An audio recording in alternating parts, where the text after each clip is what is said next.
Well, first of all, folks, I just want to apologise to me subscribers that have been busy for the last couple of days and there has been content on the channel. These are all certainly welcome back.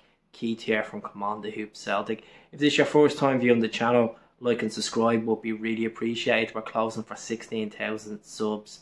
Let's talk about Georgios Giakoumakis, a saga that has been dragging on for the last 5 to 6 weeks. I feel like I'm a robot saying the same crap and people are just like, actions speak louder than words.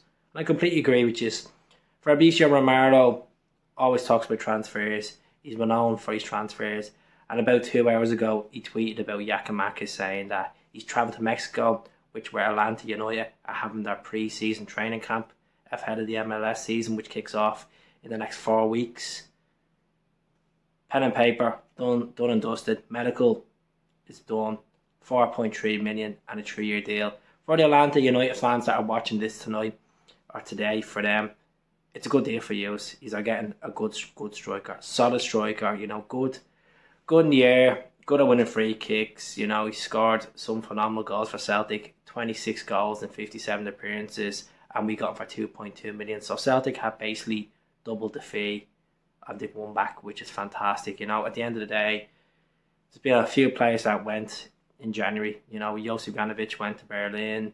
You know, players went out on loan, and Abigard has gone back. You know, he's gone to Aalborg. You know, there's players that Idiguchi would like to see him going back to the J League, but it didn't work out. So we can move on from this transfer. I want to wish Georgios the very best. I think he's going to smash in the MLS. Look, some people don't rate the MLS as a good league, and I can understand that because it's over on the other side of the world and we don't rate like the likes of the J League and different stuff. But we have got a player from the MLS in this window. Well, in the last window, which was Alistair Johnston. So it's a market we should tap into, especially with their season finishing around the end of October. We should tap into this market, and I think it would be a great source as well. So let's see what happens with Giakoumakis. See would he go over there and get about 20 goals a season. I tip him to do it. It's a 3-year deal. But regards to the summer, I'm sure Ange already has 1 foot already thinking about the summer, where to strengthen. And one of the positions is Joe Hart. Now, a lot of people love Joe Hart. I'm a big fan of Joe Hart, but there's a lot of things I don't like about Joe Hart. First of all, his contract is up in the summer. Will Celtic offer Joe Hart a new contract? Preferably, I'd like to see us bring in a better keeper for the summer. For this, some people like to say the Champions League campaign. We need to get someone that has experience, and Joe Hart's come towards the end of his career. Some people might say, well, he's 25 years of age, he might have a year or two left. I think him coming out of the box, and you know, it's gonna haunt us one of these days. He's positioned the ball, passed the ball, even against Libby the other night, he gave me a heart attack. So I think we need to go out and strengthen that position long term. Look at Joe Hart, he's a good keeper, he's a good shot stopper. Some of the saves he pulled off the other night were good. Even against St. Mirren, the game was that some of the saves have been remarkable.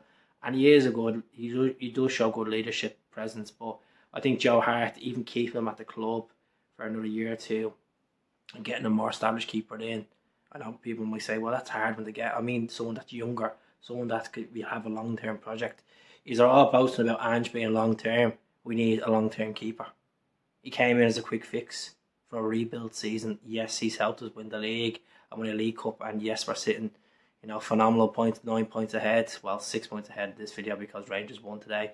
But 9 points ahead. I think we need to start looking at another keeper. Benjamin Seacrest, he hasn't got the chance yet. And I'd like to see Seacrest get a nod in there in some games. But we have to win the league. And there's no point changing Joe at the moment. Long term, I'm looking this summer to get someone in. And let me know if he's agreed with me. If you think I'm just talking spill. Or agree with me that I think we should look at long term to get a keeper in on a 5-year deal. Someone maybe from Championship in England, or someone that's not getting first team football, where he can come and make a stance. I always regret that we never signed Fraser Foster, to be honest with you. We should have got him, but the money talks, and I don't think he was willing to take a pay cut. So that's really it for me. Do subscribe to the channel. Speak to you all soon. Hell.